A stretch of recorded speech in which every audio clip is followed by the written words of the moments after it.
before the city had fully opened its eyes, before the first cart had rumbled its way through the narrow throat of the Subura.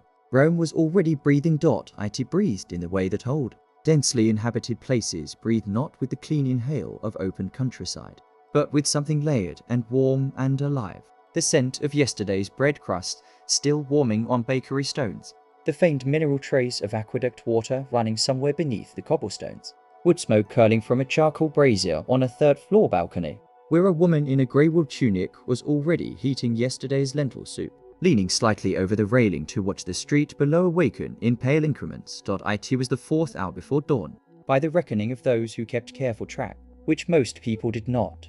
For in Rome time was felt rather than counted, measured by the quality of light, by hunger, by the sound of particular vendors whose routes were as reliable as any sundial. The city held something close to 2 million souls within its walls and winding periphery, though none of them could have told you that number. And the figure itself was a kind of approximation, a scholarly guess made later by people looking backward. What anyone moving through Rome at that early hour would have told you instead was something far more immediate, that the streets were loud. Roman law, practical and blunt in its concern for daytime commerce, had long since decided that wheel traffic could not move through the city's main arteries during daylight hours. And so the carts came at night. They came in long, creaking processions, delivery wagons loaded with amphoras of oil and wine from Ostia, flatbeds piled with timber from the Tiber docks, mule-drawn sledges carrying blocks of travertine stone for whatever construction project was currently consuming yet another corner of the city. The sound of iron-rimmed wheels on basalt paving stones was considerable. It bounced between the walls of Insulae 6 and 7, stories tall and found no easy escape. A man named Marcus Trebius, a freed slave who had for 12 years now managed the record-keeping for a modest import business, trading in dyed linens from Alexandria, lay on his narrow bed in a rented room on the 3rd floor of a building near the Vicus Tuscus and listened to this sound as he had listened to it every night of his adult life in this city. He was not troubled by it. He had long since incorporated the rumbling into the texture of sleep, the way a fisherman incorporates the sea. His room was small enough that he could touch both side walls if he stretched his arms. On one wall, a shelf held a ceramic oil lamp, a small wooden writing tablet, a bronze stylus, and a clay cup. On the floor beside the bed, a pair of leather sandals, well repaired, with new straps cut from a slightly different shade of hide than the originals, so that the sandals had a subtly patched, layered look about them, like something that had been added to over time rather than replaced. Marcus would rise at first light. He would descend the wooden stairs which creaked at the 4th step, a detail he had long since memorized, so as not to wake the family sleeping in the room below. And he would step out into the Vicus Tuscus and join the slow tide of people beginning to move toward the Forum, toward the baths, toward the bakeries where bread had been baking since midnight and the round loaves sat in their terracotta molds like a row of patient moons. But that was still some time away, for now the city was in that transitional state between night and morning that has no clean name, not darkness, not quite light. The sky above the roof lines had shifted from black to a kind of deep bruised violet, and in the alley running beside Marcus's building, a dog of indeterminate parentage was conducting a slow investigation of a discarded cabbage leaf with the focused gravity of a philosopher. In the insulae around him, others were stirring. The woman to floors above, who wove rush baskets and sold them from a blanket spread on the steps of a temple portico she had already risen, was already working in the dark, her fingers moving through the familiar motion without needing eyes to guide them. A young boy somewhere to the east of Marcus's building had begun to cry briefly, then stopped. A man's voice said something low and reassuring, and the street absorbed the sound as it absorbed all sounds, without particular comment. This was Rome in the time of the early empire, in the years when the great building projects of Augustus had already remade the center of the city in marble, so that a Roman of the old republic, returning from a long campaign, would have rubbed his eyes at the Forum and wondered whether he had arrived in the right city, and yet step a few streets away from that marble center, step into the Subura or the Aventine or the tangled lanes behind the Tiber docks, and Rome was still very much made of the older, humbler materials, of stone, timber, terracotta, and the compressed patience of people living in close quarters with one another across many generations. The city's contradictions were not ironic to those who lived inside them. They were simply the weather of daily existence. One navigated them the way one navigated the streets themselves, by instinct, by memory, by the accumulated small knowledge of which corner to take and which to avoid, where the paving was broken and where the full of shop discharged its runoff without warning. Marcus Trebius turned once on his narrow mattress stuffed with wool and a handful of dried herbs that had long since lost their scent, and felt the first real intimation of morning in the quality of the darkness behind his eyelids, not lighter exactly, but different, slightly less complete.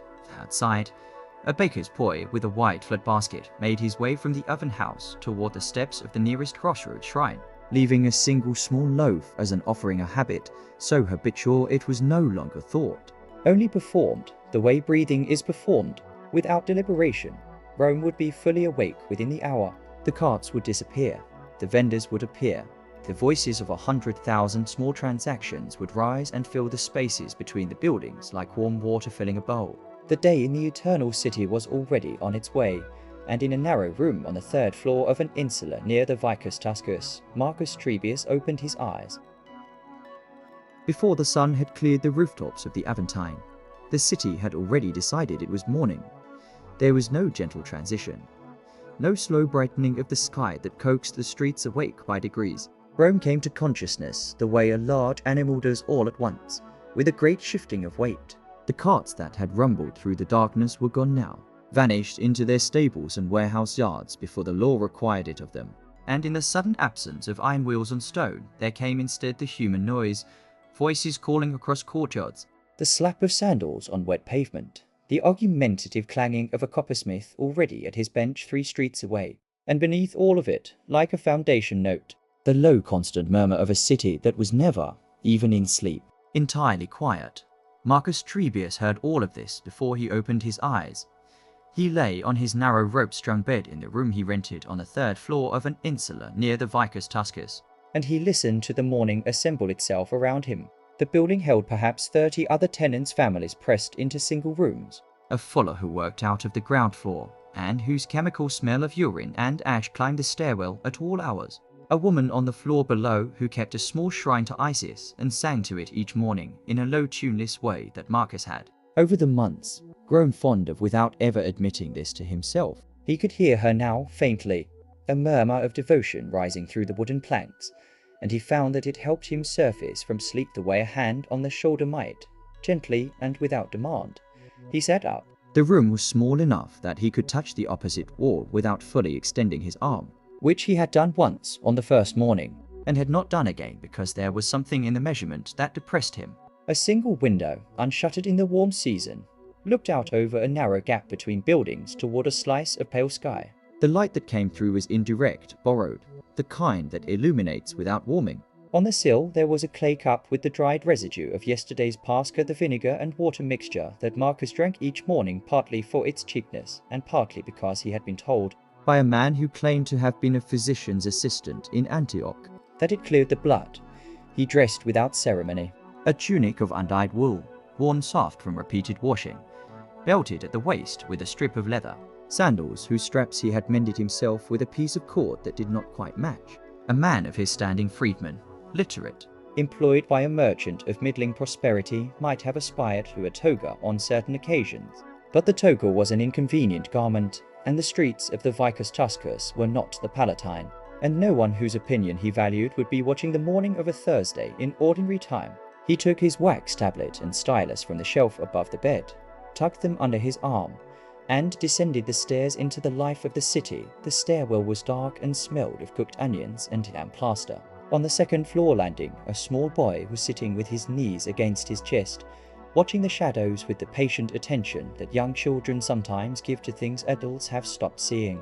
Marcus passed him with a nod. The boy did not nod back, only continued watching his particular darkness with grave interest. The street outside was already transformed. The Thermopolium had opened on the corner, one of the thousands of such establishments scattered through every district of Rome, built into the facades of buildings with their L-shaped stone counters and the large ceramic jars sunk into the masonry to hold warm food through the morning hours. The man behind the counter had the broad, unhurried movements of someone who had done this work so many times that no individual action required thought. He ladled something into a bowl of thick porridge of emmer wheat. It seemed flavored with oil and a pinch of something Marcus could not identify from across the street. and handed it to a woman who accepted it without looking up from whatever she was arranging in the fold of her palla. Marcus did not stop to eat there. He would eat later, at midday, if the morning's work permitted. For now he joined the moving current of the street. This was perhaps the great fact of Roman daily life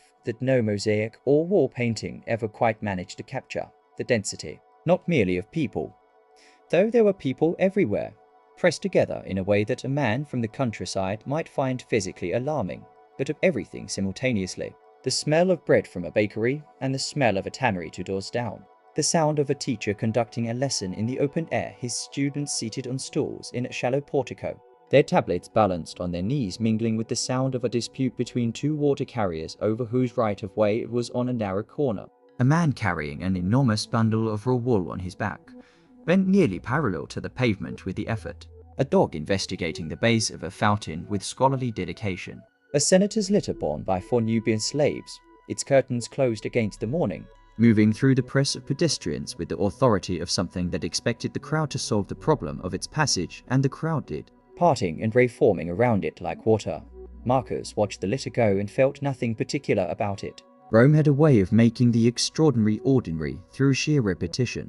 He had seen the emperor's household procession once, had stood at the edge of the road as gilded images and white-robed priests and an entire movable world of ceremony went past, and had felt, alongside the expected awe, a faint puzzling tedium, the way one feels after watching too much theatre. In a single afternoon, he turned toward the Forum. The walk was short from where he lived. The whole district of warehouses and workshops and cramped commercial streets funneled naturally toward the great open space at Rome's center, and Marcus made the journey every working day. Yet it still required a small act of attention each time. The moment of crossing from the narrow shade of the streets into the sudden openness of the Forum itself. The temples were catching the early light now along their upper cornices, the white marble giving it back in a way that made the stone look almost warm. Around the base of the rostra, a small gathering had formed, someone reading aloud from a written document, notices of law or commerce. A public reader making available to anyone who paused to listen the written information that most Romans had no means of accessing for themselves. The man's voice was practiced and carried well, unhurried, and a loose circle of listeners stood with the particular stillness of people absorbing information they may not entirely understand, but feel they should. Marcus passed them, moving along the southern edge of the Forum, heading for the narrow street behind the Basilica Emilia, where his employer, a man named Gaius Servilius Maro, kept his counting room and storage. The morning's work waited. Columns of figures, letters to translate, invoices to compare against the goods that had arrived from Ostia by river barge earlier in the week. Careful, tedious, necessary work, the kind that holds the visible world together from underneath, invisible as mortar between stones. He pushed open a low wooden door and stepped into the dim interior of the counting room, set his tablet on the table, and settled onto his stool. Through the open shutter above the street, he could hear the Forum going about its business, the whole great murmuring engine of the city running at speed now. And he dipped a reed pen into its small clay inkpot, found his place in the column of numbers, and began. The counting room behind the Basilica Emilia was a narrow thing, barely wider than a man's arm span, lit by a single high window that admitted a pale rectangle of morning light and very little else. The walls had been whitewashed once, perhaps in the time of someone's grandfather, and now they held the grey-brown patina of years' finger marks near the door, a long pale streak where a water jug had once been set and forgotten, the faint ghost of a painted border near the floor that no one had ever finished. Marcus settled onto his stool, pulled the wax tablet toward him, and listened for a moment to the sounds coming through the wall. The basilica was already busy. It was always already busy. The low hum of voices, merchants disputing over weights, advocates rehearsing arguments to no one in particular, idlers who came simply for the shade of the high colonnade seeped through the plaster like warmth through stone. Marcus had stopped hearing it as individual sounds long ago. It had become simply the texture of the morning, the way river water becomes simply water once you have lived beside it long enough. He opened the ledger. The clay of the seal on the outermost tablet had dried unevenly, and it crumbled slightly at the edge as he pressed it open. Inside, in his own small careful script from the day before, were the figures from the last delivery: 43 bolts of undyed linen from a warehouse near the Tiber docks, 2 bolts returned as damaged by moisture, a payment received in silver, and a smaller one, awkwardly settled. In a mix of bronze coins and a promissory note from a dyer in the Subura whose name Marcus privately doubted was real. He worked slowly, not from laziness, but from habit. His master, Gaius Servilius Maro, had told him once in the distracted, almost talking to himself way that men of business sometimes did, that a figure written in haste was worth less than the wax it was pressed into. Marcus had taken this as a kind of law. He shaped each numeral with the blunt end of his stylus, pressing evenly, the soft resistance of the wax familiar under his hand in the way that only a repeated gesture, done 10,000 times, can become familiar. Outside the high window, a pigeon landed on the sill and regarded the room with the mild indifference of a creature that had decided long ago that human interiors were beneath serious concern. It cooed once softly, and then was gone. By mid-morning, a boy arrived from the main warehouse, one of the merchant's household slaves, perhaps 12 years old, with dusty sandals and a rolled message tucked into his belt. He handed it to Marcus without ceremony and stood waiting, scratching the back of his calf with one foot. The message was brief.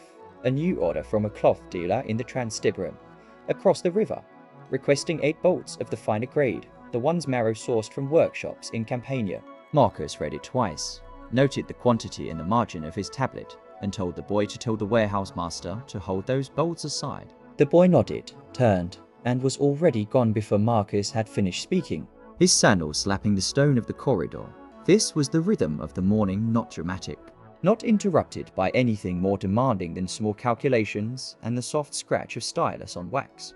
A neighbor of the counting room, a lawyer's secretary who worked in the adjacent space, occasionally coughed behind the partition. Someone in the basilica proper dropped something heavy, a box of document rolls, perhaps, and there was a muffled curse, and then laughter, and then silence again, around the middle of the day, when the light through the high window had shifted from pale gold to something flatter and more direct.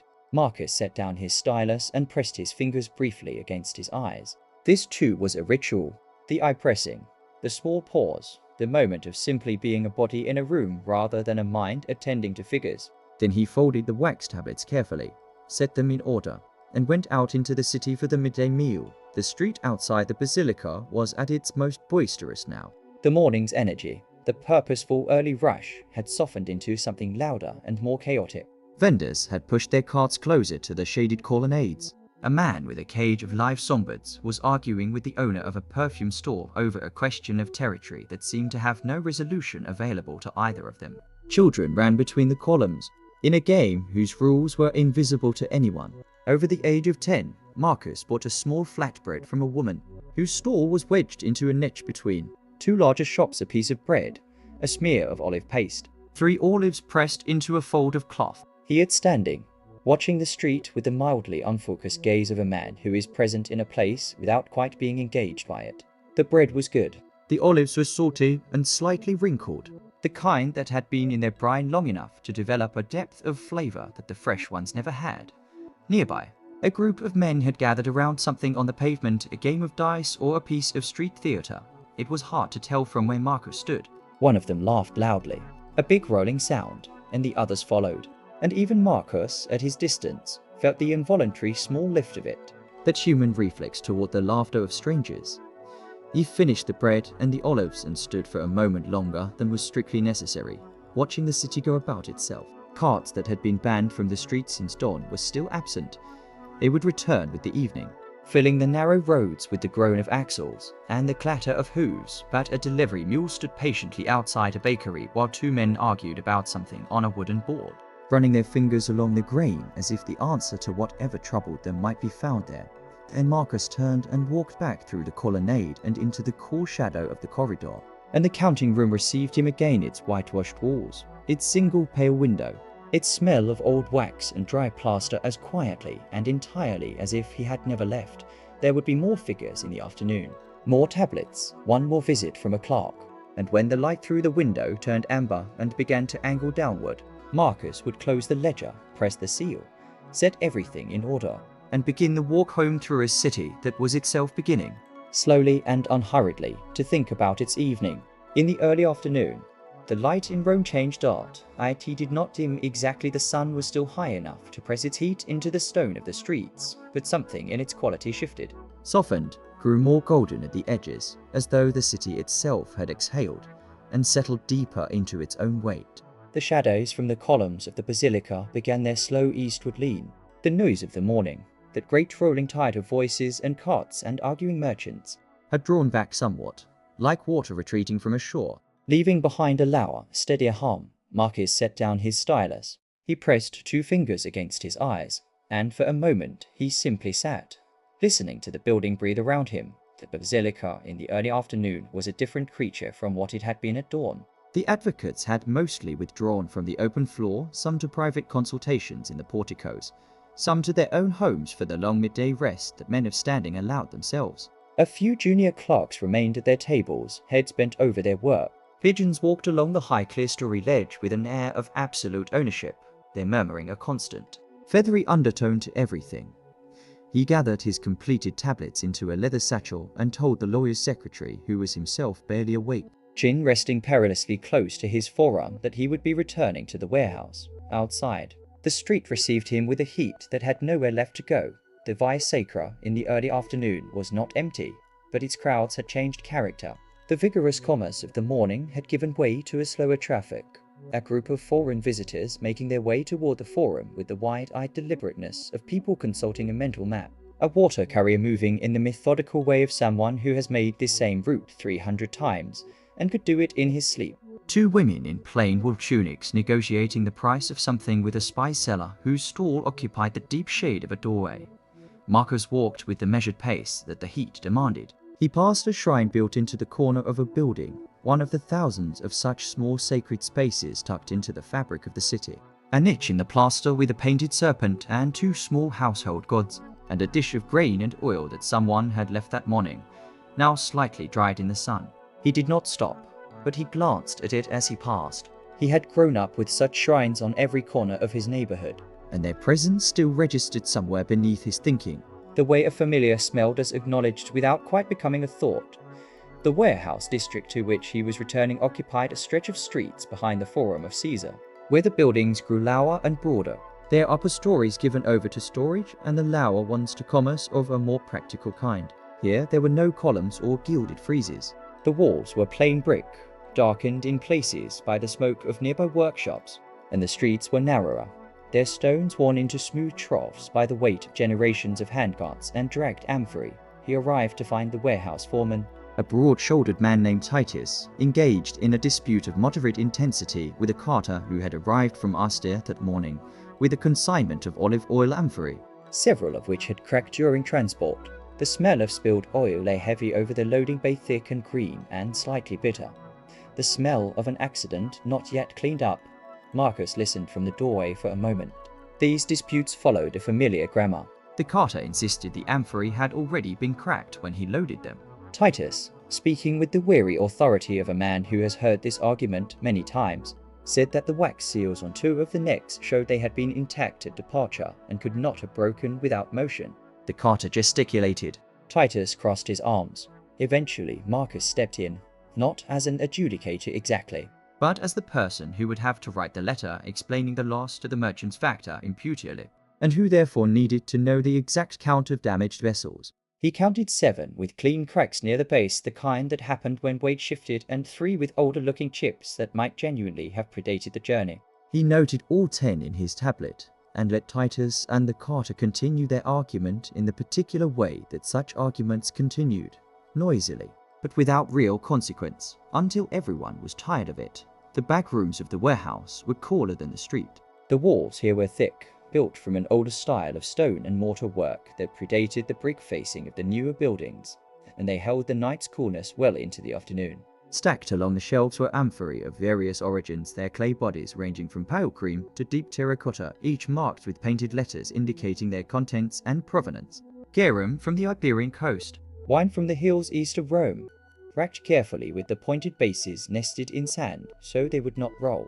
Dried figs pressed into round cakes and wrapped in fig leaves. Marcus had spent a good portion of his working life in rooms like this one, and he found a specific quietness in them that he did not find elsewhere, a quietness that came from the weight and stillness of so many stored things, from the sense that nothing in here was going anywhere for a while, which was a comfort in a city that was always in motion. He sat at the small table in the corner and began drafting the letter about the amphorae. The wax of his working tablet was still warm and soft from the heat of the street, and his stylus moved through it easily, laying down the careful, standardized phrases that commercial correspondence required. The date, the sender, the recipient, the nature of the goods, the fact of the damage, the count, the proposed arrangement for compensation.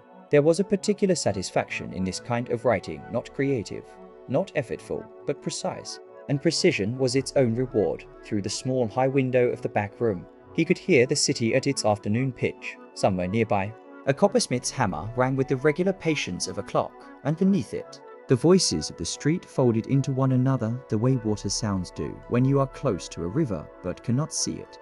He would finish the letter before the light through the window changed again. He would then walk it to the messenger who operated from a stall near the temple of Janus Athene, quick man who ran documents across the city for a small fee, and whom Marcus had used reliably for 2 years without ever learning his name after that. There would still be a few hours left in the working day, and then the walk home through streets that would be calling slowly, and the evening, which belonged to a different kind of time, entirely slower, firelit, domestic, full of the smells of cooking and the sounds of his neighborhood settling in around him like a garment taken off and folded at the end of the day. But that was still some distance off, on the other side of the afternoon's remaining work, and he was not yet there. The letter took longer than Marcus had expected. It was not the counting that slowed him, the numbers themselves were simple enough. 12 amphorae cracked beyond use, 4 more compromised along the neck, the oil already soaked into the straw and the earth beneath it, lost to no one's benefit. The numbers came easily. It was the phrasing that required care, the careful arrangement of words that would assign responsibility without turning a business matter into a personal insult, that would leave the carter's employer in austere feeling that fair judgment had been rendered rather than that he had been accused of negligence. Trade, Marcus had learned over the years, ran not only on goods and prices but on the fragile, invisible thing of a man's sense that he had been dealt with honestly. He sat in the back room of the warehouse for a long while, the reed pen moving slowly, pausing, moving again. Outside, through the single high window, the light had shifted from the white blaze of midday to something more amber and forgiving. Somewhere in the building, Titus was overseeing the restacking of the undamaged stock, and the sound of his low, unhurried instructions drifted back occasionally, accompanied by the scrape of amphorae being set carefully into fresh beds of straw.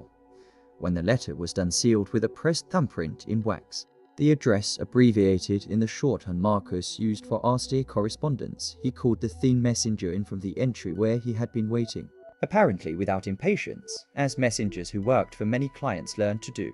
The young man took the letter, tucked it into the leather satchel that hung from his shoulder, and was gone without ceremony, his sandaled feet already moving at that particular half-trot that carried him through crowds faster than most men managed at a full walk. Marcus straightened his back, gathered the small wax tablet he had used for calculations, and stepped out into the main body of the warehouse. The smell of the place, which one forgot while seated and surrounded by the dust of writing, returned with full presence. Olive oil, even spilled and wasted, carried a richness that no amount of damage could make unpleasant. Beneath it lay the mineral coldness of the brick floor and walls, and the dry dusty warmth of straw, and the faint brine of a nearby stack of sorted goods wrapped in cloth. It was the smell of commerce as much as any ledger or contract, the accumulated breath of a city that ate and traded in quantities almost too large to picture clearly. Titus was near the far wall, crouching to examine one of the surviving amphorae at its base, pressing 2 fingers to a fine crack that might have been there before the morning's accident or might have come from it. He looked up when Marcus approached, straightened slowly, and reported with the brevity of a man who preferred action to explanation that 3 more amphorae were suspect but stable, that the whole consignment should be moved to higher shelves to keep it from the moisture that crept along the floor in late afternoon, and that he had already arranged for a fuller accounting in the morning with the full warehouse record. Marcus listened, approved, and left the decisions where they belonged with Titus, who knew the rhythms of that particular space as a gardener knows the behavior of his own soil. He emerged from the warehouse into the street and stood for a moment adjusting to the open air. The sun had descended enough to throw long, divided shadows across the narrow way, and the temperature had dropped by some barely measurable degree that the skiing nonetheless noticed immediately after the interior cool. The midday stillness was thoroughly gone now. The streets had filled again with their afternoon character, which was in some ways louder and more purposeful than even the morning rush, though differently textured. The morning crowd moved toward things. The afternoon crowd moved between them, circling, revisiting. Finishing what the day had demanded, a group of schoolboys moved past in a loose, ragged cluster, clearly released from some afternoon lesson, their wooden writing tablets tucked under their arms, their noise entirely disproportionate to their size. One of them had chalk dust on his tunic from collar to hem and seemed entirely unbothered by this fact. A woman with a basket of folded cloth on her head moved in the opposite direction with a steadiness that suggested long practice. The basket perfectly level while her body negotiated the uneven stones beneath her feet, Marcus joined the general southward drift, not hurrying.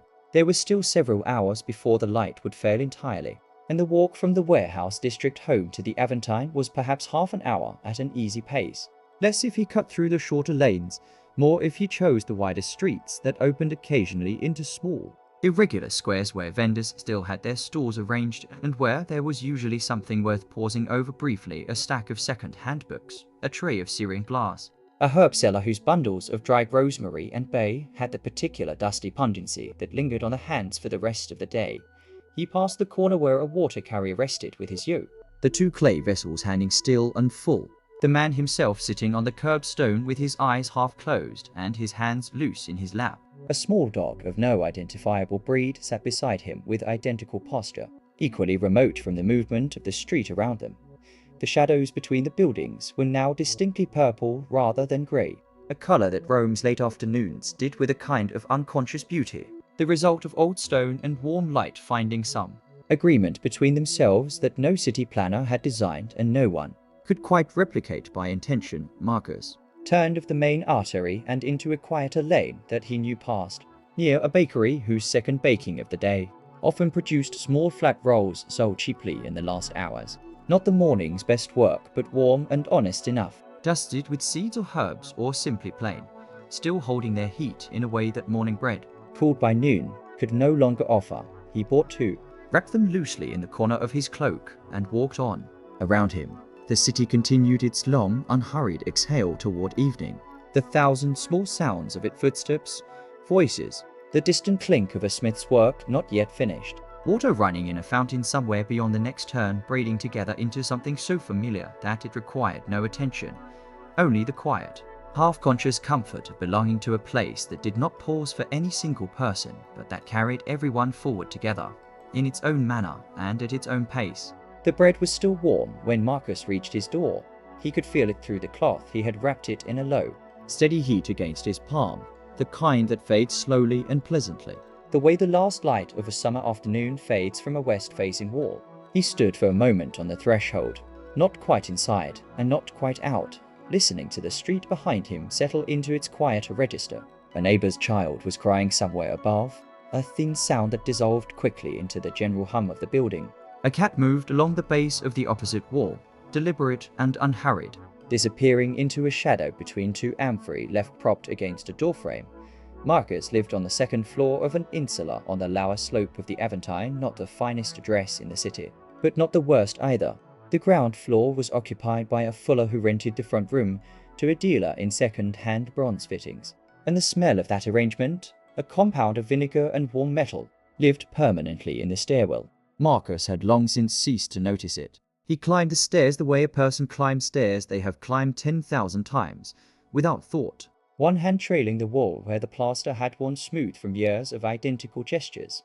His apartment was 3 rooms, a main room that served as both sitting space and dining area, a narrow sleeping chamber, and a small room at the back where his wife Faustina managed the household's provisions and kept her loom.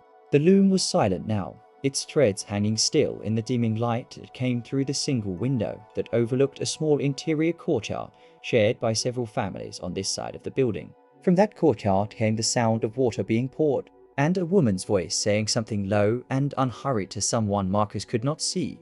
Faustina was at the brazier when he came in, crouching beside it with one arm extended, turning a small iron pot by its handle. She did not look up immediately. She had heard his step on the stair, knew the rhythm of it, but she said his name in the way that meant she was glad he was home and also slightly preoccupied. Both things at once. He set the bread on the table. She glanced at it and nodded, approving. The brazier was the center of the evening in an apartment like this. It was not large, a shallow iron basin on 3 legs, filled with charcoal that glowed more orange than red at this hour.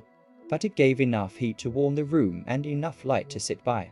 And it was enough to cook simple things. Lentils, broth, vegetables softened until they surrendered. For Steiner made a soup most evenings, varying it with whatever she had bought that morning at the market near the base of the hill.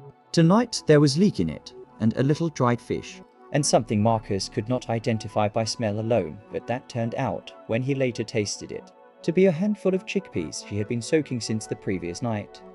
They did not dine in the elaborate style that visiting satirists like to describe when they wrote about Rome, no reclining on couches, no succession of elaborate dishes carried in by silent slaves, no rose petals. They sat on low stools and ate from clay bowls with wooden spoons, the bread torn and used to catch what the spoon missed. Their single oil lamp was set on a small shelf near the window, and its flame was steady enough to read by, though neither of them felt the need to read tonight. Their daughter, Lucia, was 7 years old and very interested in the bread. She sat across the table from her father and examined it with the solemn attention she gave to most things, before tearing of a piece and eating it in a way that suggested it was the most important thing she had done all day.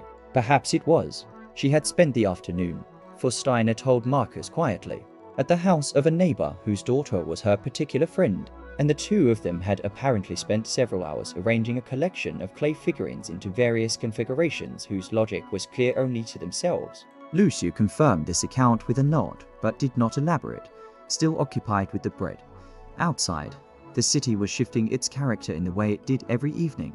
The daytime traffic the carts banned from the streets in daylight hours was beginning to appear as the light dropped, and Marcus could hear the first rumbles and scrapes of wheels on stone somewhere below, still distant, building gradually. Delivery carts, supply carts, the enormous vehicles that kept the city fed and stocked and functioning, all of them waiting at the gates through the long day, and now released into the streets like a tide coming in. By the middle of the night, the noise would be continuous, a low roar punctuated by shouting muleteers and the particular clatter of iron wheel rings on uneven stone.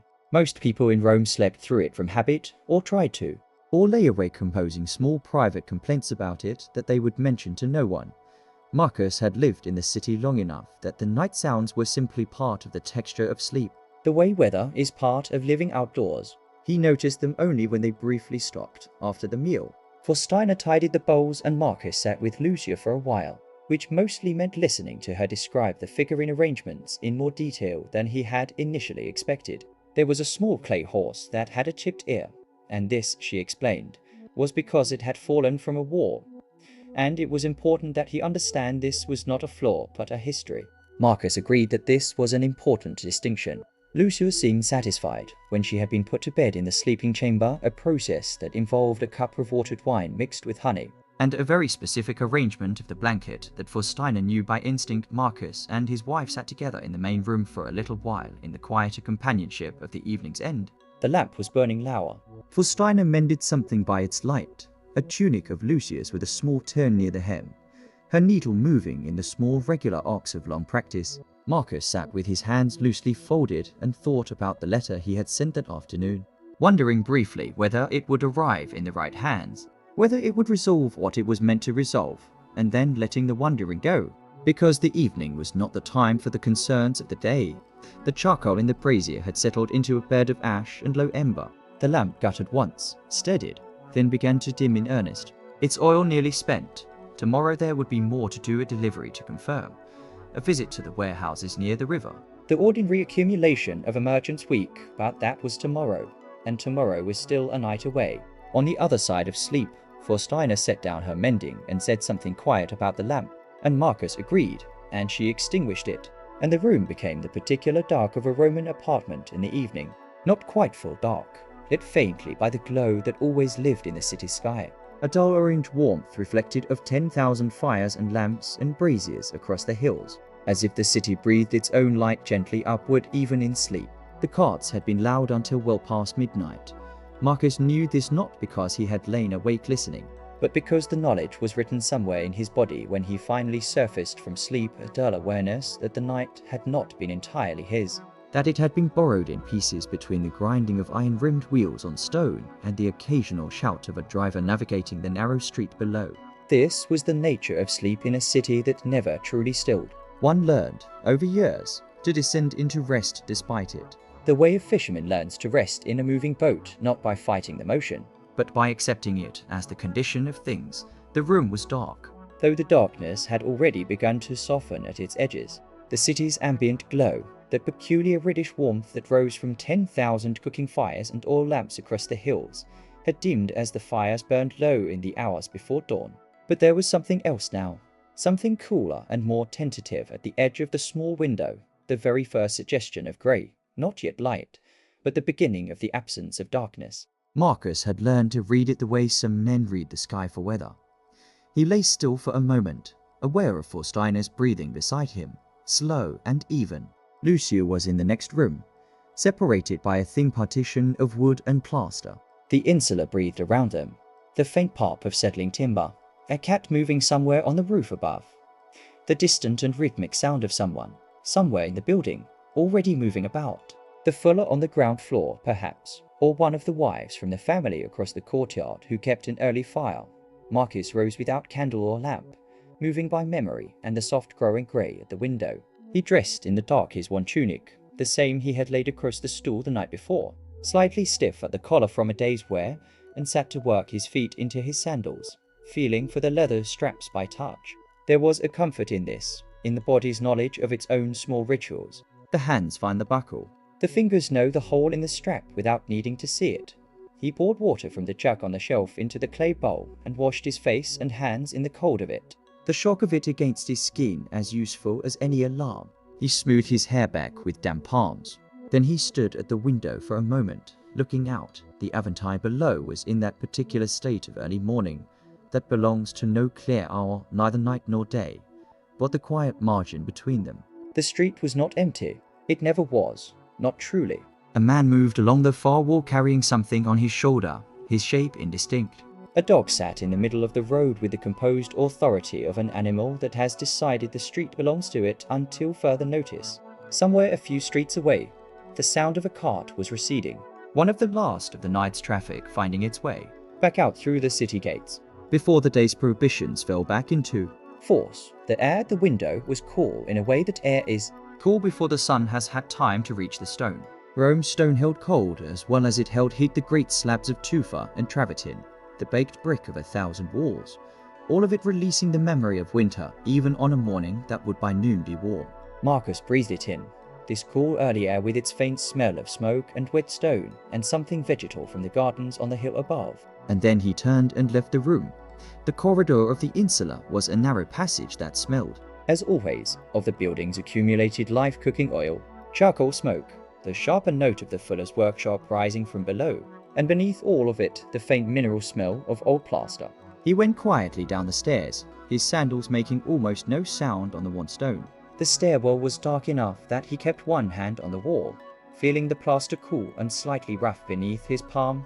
On the ground floor, the street door was already unbarred. The fuller was an early riser by necessity, his work beginning before the heat of the day. Marcus nodded to the man as he passed the half-open workshop door without fully seeing him, only registering the sound of water being moved, a splashing rhythm in the dimness. There was no exchange of words. This too was part of the morning's language. A language of acknowledgement without conversation. The mutual recognition of men going about their business before the city had fully committed to the day.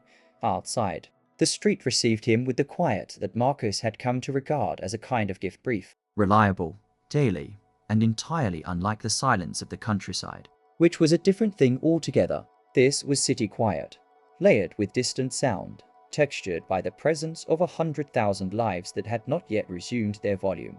He stood in the doorway for a moment, adjusting to the open air. Then he walked. His route to the bakery to streets over was short enough that he could have done it without thought, and often did.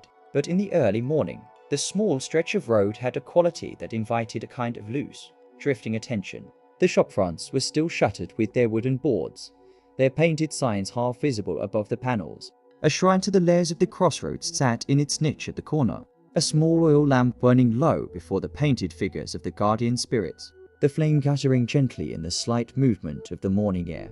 Someone had left a few fresh flowers at the base, already beginning to wilt in the night's dampness. The gesture had been made with care, in the dark, before the city woke. Marcus passed it without stopping, as he passed it every morning, Though he always noticed it, the bakery announced itself first by smell, long before the wooden counter came into view. Bread in an oven is one of the oldest signals a city can send warm, slightly sharp, yeasty and sweet in its particular way, rising through the cool of the morning air with the patience of something that has been rising since well before dawn.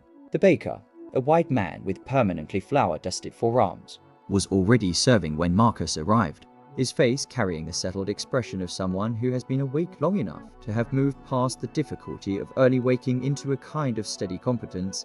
Marcus paid for 2 small round loaves, still warm, and stood for a moment at the counter holding them one in each hand, their warmth passing through his palms like a gentle argument in favor of the morning. Around him, others were appearing, singularly and in pairs, the neighborhood assembling itself by degrees. A woman with a basket, 2 men talking in low voices, a boy sent on an errand who lingered at the counter with the undisguised hope that proximity to bread might translate into a piece of it. The city was waking. You could feel it rather than see it, a gradual accumulation of small sounds and movements, a rising of ambient noise from some lower register toward the day's full pitch. The shutters were beginning to come down from the shop fronts. Someone was lighting a brazier a short distance away, the first thin thread of charcoal smoke adding itself to the air. Marcus turned back toward the insular with the loaves tucked under his arm, walking a little more quickly now, the cool of the morning beginning to give way to the first true warmth of a day that had, at last, made up its mind to begin. The bread was still warm when Marcus set it on the shelf beside the small clay lamp, and for a moment he simply stood there in the half-light of his single room, listening to the city settle into its working hours. From the street below came the familiar percussion of a new morning, the grinding roll of a cart being pulled back through the lane before the ban on wheeled vehicles lifted fully, the slap of sandals on wet stone where someone had already thrown their morning bucket from an upper window, the measured call of a water seller moving north toward the Circus Maximus with his 2 heavy jars swaying on a wooden yoke. These sounds were not interruptions. They were the texture of the day itself, beginning to weave. Marcus sat standing, tearing the bread slowly, looking out through the narrow gap of his window at the building across the lane. Its plaster was the color of old honey in the morning light, and someone had hung a length of wet wool from the 3rd floor rail, where it dripped in a thin line onto the street below. A sparrow landed briefly on the rail beside the wool, regarded it with careful suspicion, and departed. He had work to reach before the 2nd hour. The fuller's shop where Marcus spent most of his days occupied the ground floor of a building 3 streets down and 1 street over, close enough to the river that on still mornings the air carried a faint green weight to it, not unpleasant, simply present. The fuller himself was a man named Neas, broad-shouldered, perpetually damp from the knees down, possessed of the particular calm that comes to those who have spent many years doing the same physical labor and have made their peace with it entirely. The work of the fuller was unglamorous, and the city knew it and did not particularly care, because the city needed clean wool and clean linen and clean togas, and someone had to do the necessary things to produce them. Marcus had worked there for going on 3 years. He had stopped noticing the smell somewhere near the end of the first month. By the time he arrived, Neas had already pulled the largest tubs out from the back room, and the 2 younger workers, a boy of perhaps 14 called Sextus and a quiet man from the southern provinces, who had never offered his full name and was addressed simply as Flavors on account of his pale coloring, were already at work, treading cloth in the shallow stone basins with a slow, rhythmic motion, holding the timber frame above for balance, their feet moving in patterns worn down to pure muscle memory. Marcus took his place at the pressing table, where lengths of dried cloth waited in careful folds. The pressing was considered the cleaner part of the work, which was a relative judgment, but it carried a certain quiet satisfaction the way a wrinkled, tired-looking piece of fabric emerged from the weighted press, looking almost new, almost dignified, as though it had briefly forgotten what it had been through. The morning moved the way mornings in steady work always move, not quickly, not slowly, but with a dependable evenness that has its own form of comfort. Neas moved between the tubs and the drying frames with the unhurried authority of a man in his own domain. Occasionally, he spoke a short word to Sextus about the pressure of his tread, a question to Flavus about a particular piece that had come in with a difficult stain along the hem. Flavus answered in his usual way, a few careful words, no more than necessary, but always accurate. Around the middle of the morning, a customer came in from the street, a woman of perhaps 50 with a practical face and a basket over one arm. who had come to collect a commission of linen that had been left the week before. Nias greeted her with the particular warmth he reserved for customers who paid reliably and did not argue about his methods. He produced the linen from the back shelf, folded with visible care, and held it out for her inspection in the slanted light from the doorway. She ran her thumb along the weave, nodded once in the way of a person who has been buying cloth long enough to know what good work looks like, and counted coins from her purse without ceremony. Outside, the street was fully alive now. The sound of it came through the open front of the shop in continuous layers voices of passers-by in conversation or argument or simple transaction. The knock of a hammer from somewhere above, the distant compressed roar of the forum, which even from this distance on a still day had its own constant low murmur. The sound of a city conducting the business of governing itself and trading with itself, and arguing about both. A dog walked into the shop. It was a large, tawny animal with a pleasantly vacant expression, and what appeared to be the remainder of someone's flatbread in its mouth. Nias looked at it. The dog looked at Nias. Nias made a brief, practiced sound and gestured toward the door with one damp hand, and the dog withdrew with the patient dignity of an animal that has been turned away from better establishments than this one. Sextus laughed, and then caught himself and went back to his treading. By the time the sun had climbed past the 5th hour, the heat had begun to settle into the narrow lane outside, and the water in the tubs had warmed from the combined effort of feet and sun, and the smell of the shop had shifted from its morning character cool and sharp into something thicker and more insistent.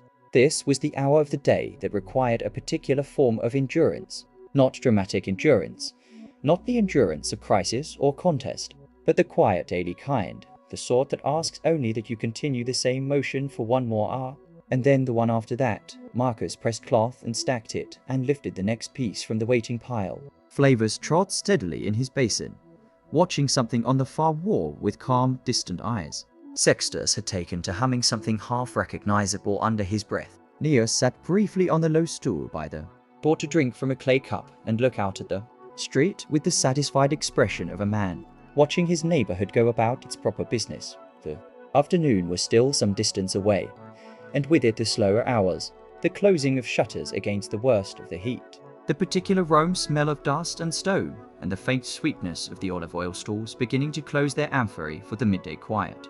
For now the morning held, broad and warm and full of the unhurried industry that was on most days. The actual texture of life in this city, not the senators and their speeches, not the spectacles in the great stone theatres, but this, the press of cloth, the turn of a wheel, the patient weight of ordinary work continuing through the hours. And somewhere in the building above the fuller's shop, a window opened, and a woman leaned out briefly to check the sky, and then leaned back in again, satisfied with what she found there. The bread was still warm when Marcus set it on the shelf beside the small clay lamp, and for a moment he simply stood there in the half-light of his single room, listening to the city settle into its working hours. From the street below came the familiar percussion of a new morning, the grinding roar of a cart being pulled back through the lane before the ban on wheeled vehicles lifted fully, the slap of sandals on wet stone where someone had already thrown their morning bucket from an upper window, the measured call of a water seller moving north toward the Circus Maximus with his 2 heavy jars swaying on a wooden yoke. These sounds were not interruptions. They were the texture of the day itself, beginning to weave. Marcus it standing, tearing the bread slowly, looking out through the narrow gap of his window at the building across the lane. Its plaster was the color of old honey in the morning light, and someone had hung a length of wet wool from the 3rd floor rail, where it dripped in a thin line onto the street below. A sparrow landed briefly on the rail beside the wool, regarded it with careful suspicion, and departed. He had work to reach before the 2nd hour. The fuller's shop, where Marcus spent most of his days, occupied the ground floor of a building 3 streets down and 1 street over, close enough to the river that on still mornings the air carried a faint green weight to it, not unpleasant, simply present. The fuller himself was a man named Nias, broad-shouldered, perpetually damp from the knees down, possessed of the particular calm that comes to those who have spent many years doing the same physical labor and have made their peace with it entirely. The work of the fuller was unglamorous, and the city knew it and did not particularly care, because the city needed clean wool and clean linen and clean togas, and someone had to do the necessary things to produce them. Marcus had worked there for going on 3 years. He had stopped noticing the smell somewhere near the end of the first month. By the time he arrived, Nias had already pulled the largest tubs out, From the back room, and the two younger workers, a boy of perhaps 14 called Sextus, and a quiet man from the southern provinces, who had never offered his full name and was addressed simply as Flavors on account of his pale coloring, were already at work, treading cloth in the shallow stone basins with a slow, rhythmic motion, holding the timber frame above for balance, their feet moving in patterns worn down to pure muscle memory. Marcus took his place at the pressing table, where lengths of dried cloth waited in careful folds.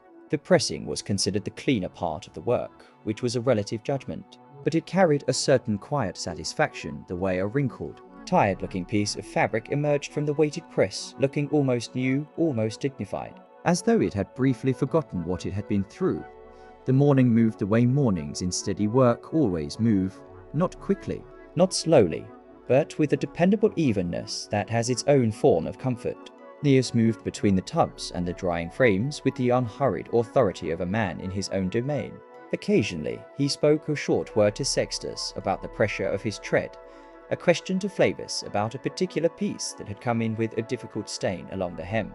Flavus answered in his usual way, a few careful words, no more than necessary, but always accurate. Around the middle of the morning, a customer came in from the street, a woman of perhaps 50 with a practical face and a basket over one arm, who had come to collect a commission of linen that had been left the week before. Neas greeted her with the particular warmth he reserved for customers who paid reliably and did not argue about his methods. He produced the linen from the back shelf, folded with visible care, and held it out for her inspection in the slanted light from the doorway. She ran her thumb along the weave, nodded once in the way of a person who has been buying cloth long enough to know what good work looks like, and counted coins from her purse without ceremony. Outside, the street was fully alive now. The sound of it came through the open front of the shop in continuous layers voices of passers-by in conversation or argument or simple transaction. The knock of a hammer from somewhere above, the distant compressed roar of the forum, which even from this distance on a still day had its own constant low murmur. The sound of a city conducting the business of governing itself and trading with itself, and arguing about both. A dog walked into the shop. It was a large, tawny animal with a pleasantly vacant expression, and what appeared to be the remainder of someone's flatbread in its mouth. Neas looked at it. The dog looked at Neas.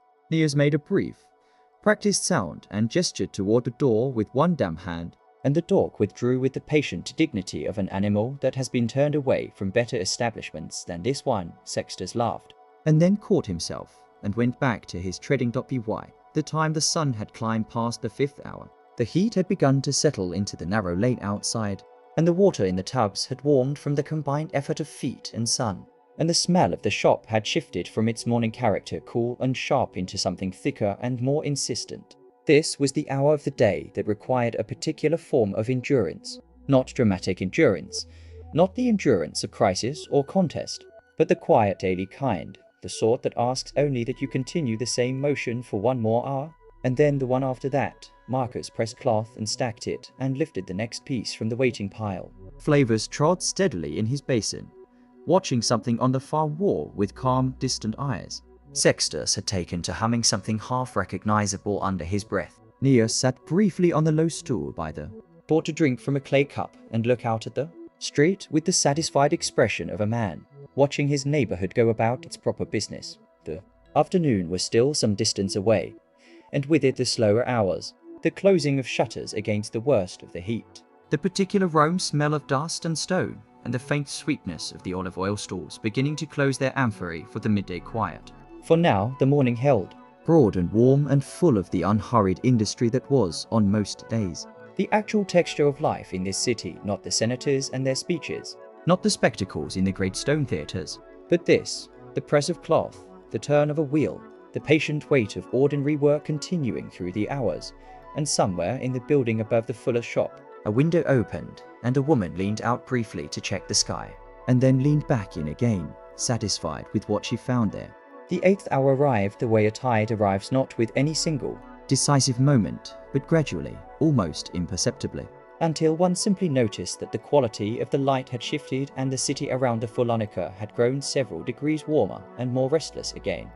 Marcus noticed it first in the shadows. The long, pale stripe that had lain across the stepping stones outside the doorway all through the quiet midday hours had shortened and turned, drawing back toward the eastern wall like something retreating from an argument.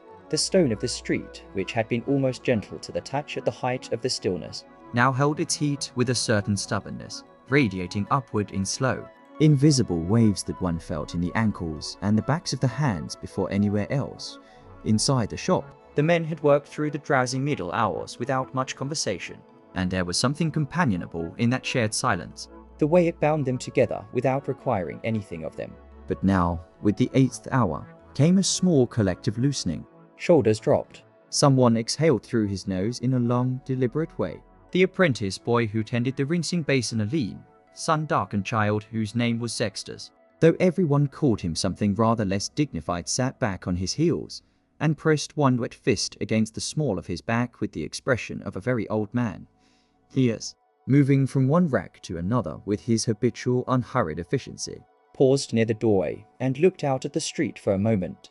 He did this perhaps 3 or 4 times a day, this brief surveillance of the world beyond the threshold, as though confirming that Rome was still going about its business and required nothing particular from him. Today, what he saw seemed to satisfy him, because he turned back without comment and resumed his inspection of a length of woolen cloth that had been drying since early morning. The street was, in fact, considerably livelier now than it had been in the deep of the midday quiet. The rhythm of Rome was like this always: a long morning gathering, a brief afternoon recession, and then this gradual re-emergence as the day began to exhale toward evening. Porters moved past with their slow, deliberate gait, the wooden poles across their shoulders, bowing gently under the weight of baskets.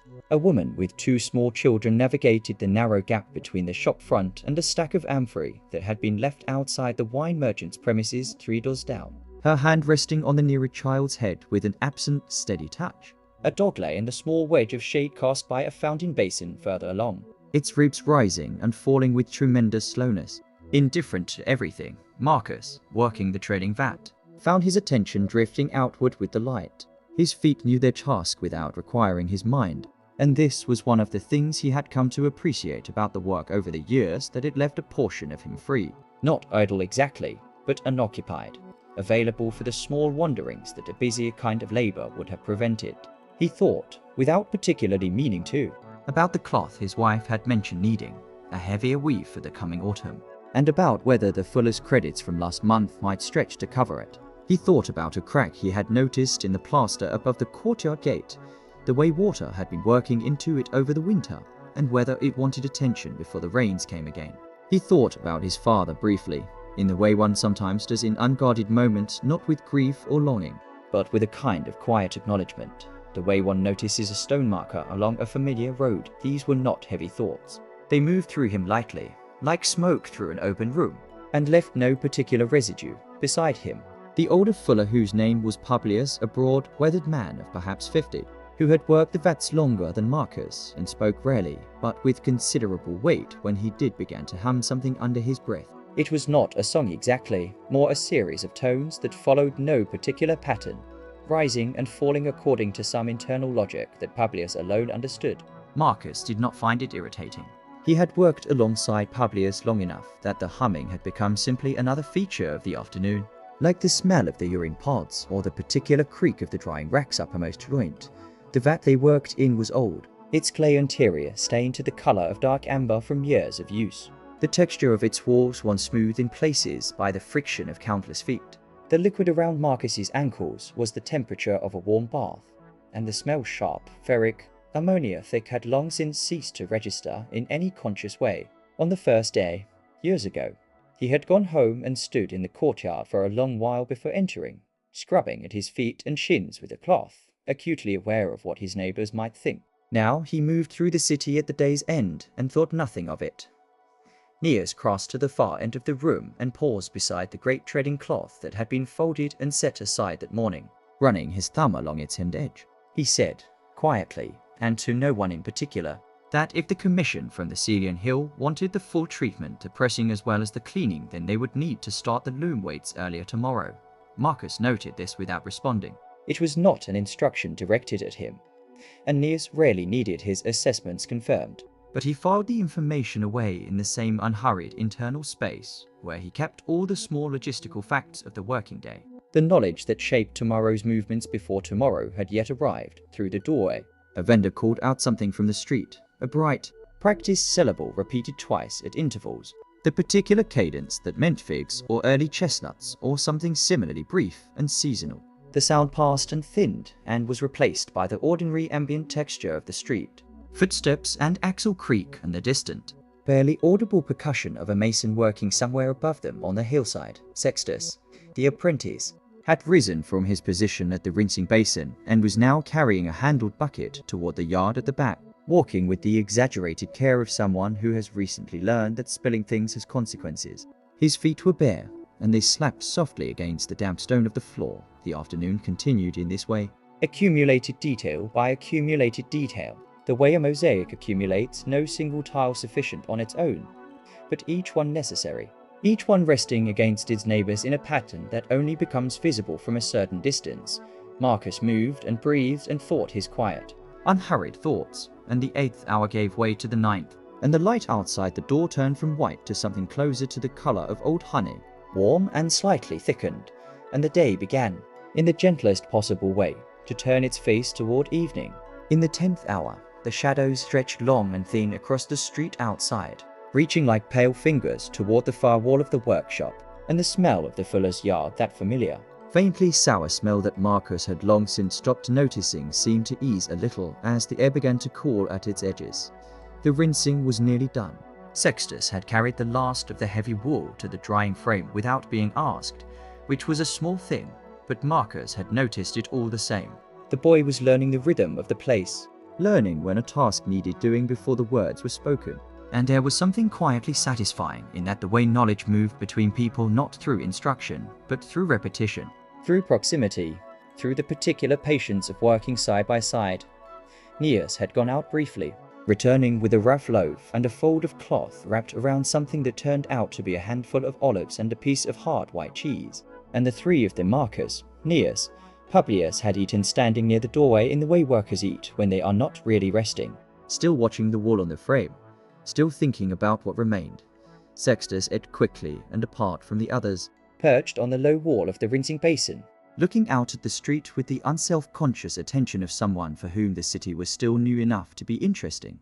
A cart had passed, heavy with amphorae, the ox moving with the resigned deliberateness of an animal that had long accepted its occupation. Two women had argued briefly outside the bakery across the way, then parted without resolution, their voices dissolving into the general murmur of the street. Publius had eaten only a few bites before setting the rest aside and returning to the fulling. Stocks a pair of heavy wooden implements. Used to be the cloth once it came from the vat. Pressing and pounding the fibers into a denser, more even weave. He lifted and brought them down with a steadiness that seemed less like effort and more like a man keeping time to some interior rhythm no one else could quite follow. The sound was dull, satisfying, the same every time, and it moved underneath the other sounds of the street, the way your heartbeat moves beneath breath. Marcus watched him for a moment.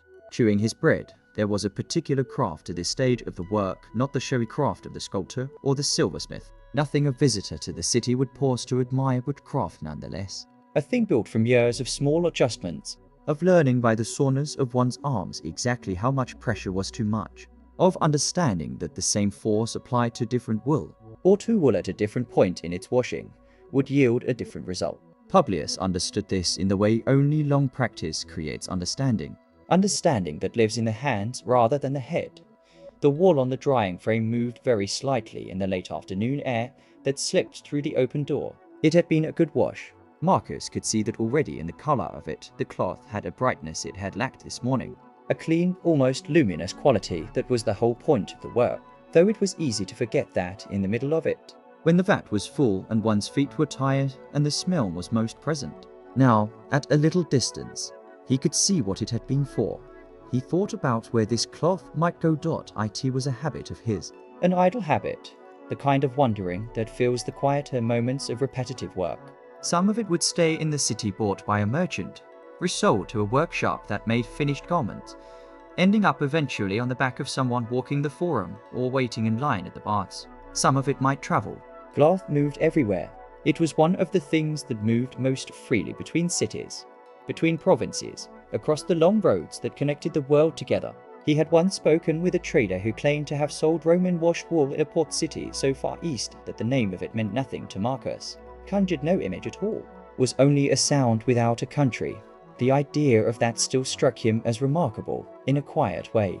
That something shaped here, in this small courtyard smelling of urine and water, could travel to a place whose name was only a sound. He did not dwell on it. He was not a man much given to dwelling, but he let the thought sit for a moment before setting it aside. The way one sets down something pleasant that is not. Finally, one's to keep.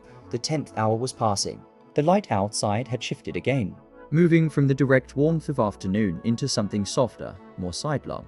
The kind of light that made the stone of the street look almost warm to the touch. The kind of light that altered the quality of shadow so that the city looked briefly like a place remembered rather than a place inhabited. Aeneas had begun folding the dry cloth from the earlier, patched the pieces that had finished their time on the frame and were ready to be stacked and wrapped, ready for collection tomorrow morning or possibly tonight, depending on whether the merchant sent his boy before dark. He folded with the efficiency of a man who had folded cloth for many years, each crease placed without thought, his hands moving in their own quiet fluency. Marcus put down the remainder of his bread and began to help. There was still pressing to be done. The folded cloth needed to sit under weights overnight, which would give it the smoothness the customer expected, and there was cleaning, always cleaning. The vat and the tools and the stone floor of the courtyard that grew slippery toward the end of the day. The city outside went on around them, as it always had and would, its noise constant and indifferent and strangely comforting in its constancy. Somewhere further up the street a bell rang, marking the hour, and somewhere else entirely a dog answered it with the brief, confused authority of a dog that has decided something requires a response.